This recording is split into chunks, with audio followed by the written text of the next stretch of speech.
రీసెంట్గా Indian navy Karwar naval base నుంచి INSV కౌండిన్యాని లాంచ్ చేయడం జరిగింది. So INSV Kaundinya it's a traditionally stitched ship. దీన్ని ఎవరు డెవలప్ చేస్తారు?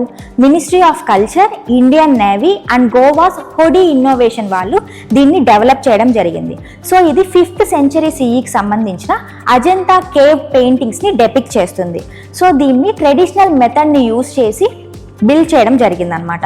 సో ఈ మెథడ్నే టాంకాయ్ మెథడ్ అని కూడా అంటాము.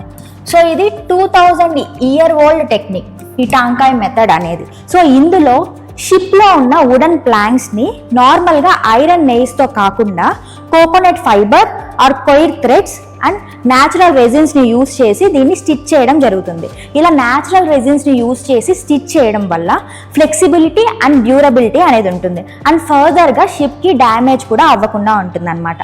సో ఈ షిప్కి ఈ నేమ్ని పెట్టడానికి రీజన్ ఏంటంటే, మన ఇండియన్ లెజెండరీ సెయిలర్ అయిన కౌండిన్యా, ఈయన అప్పట్లోనే ఇండియన్ ఓషన్ నుంచి సౌత్ ఈస్ట్ ఏషియన్ ఓషన్స్ దాకా ఈయన ట్రావెల్ చేశారనమాట షిప్లో. సో దీనికి గుర్తుగా మనం ఈ ఐఎన్ఎస్వి కౌండిన్యాకి నేమ్ని పెట్టుకోవడం జరిగింది.